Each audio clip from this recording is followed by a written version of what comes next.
everyone. Welcome to Access Sportsnet. Lakers driven by your Southern California Honda dealers. Chris McGee, James Worthy, Mike Bresnahan. Allie's going to join us in a little bit. The Lakers lose another important one. 6 losses in a row, guys. That's a season high. And the Lakers, since the All-Star break, are just 4-16. That's their last 20 games. But here's why they are in this spot, guys, and they face the reality of missing the playoffs. They had a 4-game win streak, their longest of the year, back on January 7th. They have not won consecutive games since then. That's 3 months. They are 10-28 during that time, James. That's 18 games under 500, and now they're on the outside looking in with 4 games left. Yeah, that's the worst on the outside looking in. That's where you don't want to be. But when you look at the fact that they have not been able to win consecutive games, in this league, if you're going to win a championship, or if you're going to progress in this league, you got to put together 5 in a row, 4 in a row, sometimes more than that, in order to get a rhythm and dominate and beat some good teams. They've not been able to do that. They've had opportunities where they've had leads, where they've had chances to win back-to-back games and get a trend started, but unfortunately they just have not been able to do it, primarily because of the last 4 minutes in the fourth quarter. They're just non-existent as far as execution or defending anybody. And then when you throw that on top of like AD coming back at like 85, 90%, hopping around on that ankle, and Denver's a good team led by a great leader, as we saw. James, great words there. The Lakers are indeed in trouble, in jeopardy of missing the play-in. San Antonio plays tonight against Portland, a team that has really not won much at all over the last 2 months. The Laker defense, again, letting them down, Geet. Good first quarter, but then the final 3 quarters, all 30-point quarters plus for Denver. The Lakers just really, they allowed Jokic his points, but I think it hurts to give Barton 25 points and Aaron Gordon 24 points. And it just, I've said this before, it puts so much pressure on your offense when your defense is so pliant and yielding. And there's just no fix for that. Even with AD in the game, I give him credit. I admire him for staying in the game after getting hurt in the first quarter, appearing to aggravate that foot injury. But yet again, the Lakers cannot take any consolation in the fact that it was close for 3+ quarters. Bottom line, they're in jeopardy right now. So many times we look at the stats afterwards in the box score, and we did it on Friday night in the Pelicans game, and you look and you say, wow, the Lakers won the points in the paint battle, the fast break battle. They turned the ball over the same amount of times. They shot, close to equal as in terms of field goal percentage, but just 6 for 20 this time from 3, minus 18 in that category in a game that you just had to win. So it's always something, big game, James, whether it's late game execution or whether it's too many turnovers or whether it's you didn't shoot the ball well. It's something, and it just rears its ugly head. Unfortunately with the Lakers, sometimes it's multiple things. And tonight, the 3-ball not going down. I think 43 points off the bench for Denver, not being able to compete in that department. So, and then down the stretch, the execution, we didn't have it. You can see that Denver is primed. They know exactly what they're doing. And so, yeah, that synergy and connection hadn't been there all season. And I think you bring up a great point about Denver. They're a team that's fighting to stay above that line. They're a couple games ahead of Minnesota. They haven't had Jamal Murray all year. It's been really impressive. Michael Porter Jr. is hurt. What they've been able to do.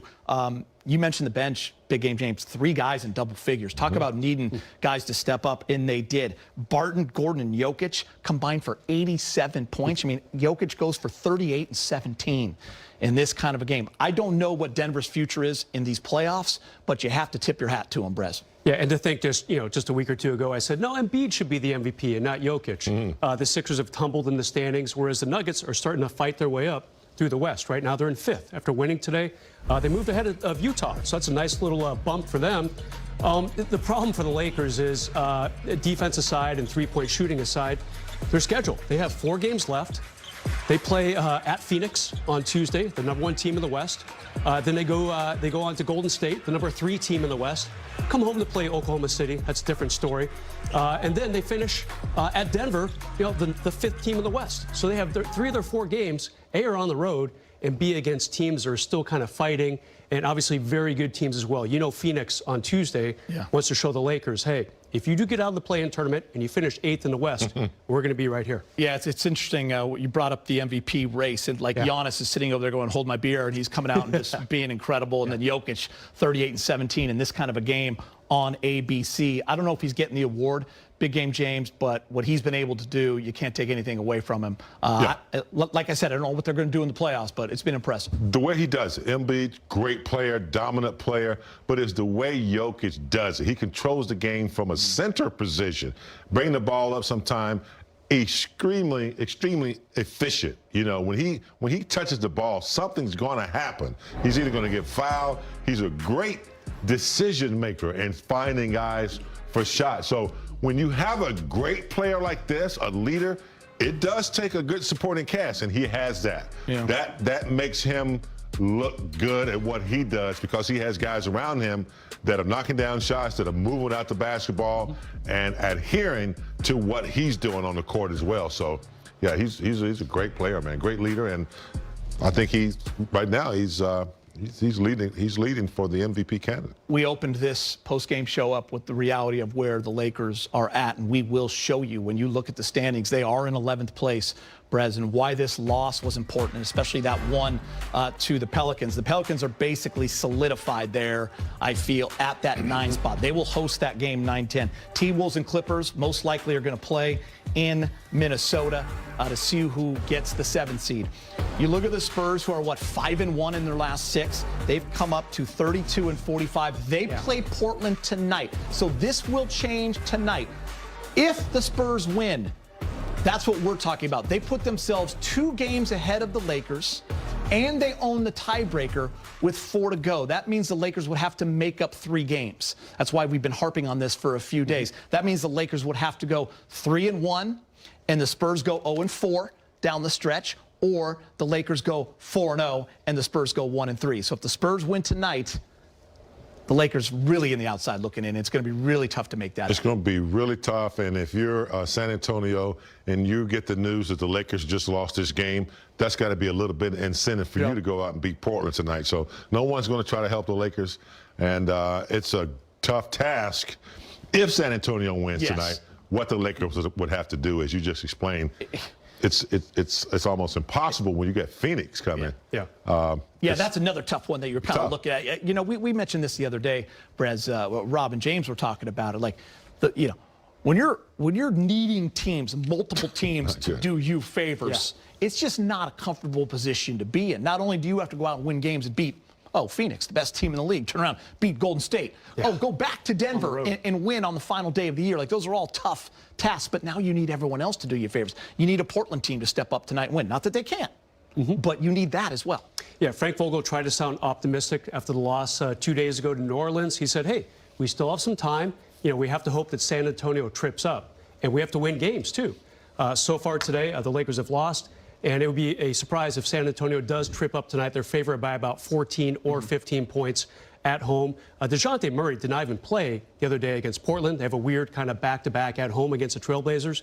And yet the Spurs still won by 19 points against this, let's call it a deflated Portland team. They have no interest in winning. They're going for the draft pick. Yeah, and you know, James, we laugh about it, but I don't think there are a lot of teams out there going, man, we have got to get the Lakers in the playoffs. It's not like the Phoenix Suns. Phoenix Suns are probably thinking to themselves, we're the #1 team in the league, and they're still acting like they would have won last year if AD hadn't got hurt. We can actually put them out of their misery. We can end them. I mean, I think, I'm not in that Phoenix locker room. I just think that's the way teams feel, especially teams that are at the top of the table. Lakers have dominated for so long, and the whole league has been waiting for a moment where they can just crush the Lakers. And, you know, we had some issues, you know, toward the end of Kobe's career. He was hurt, didn't really progress.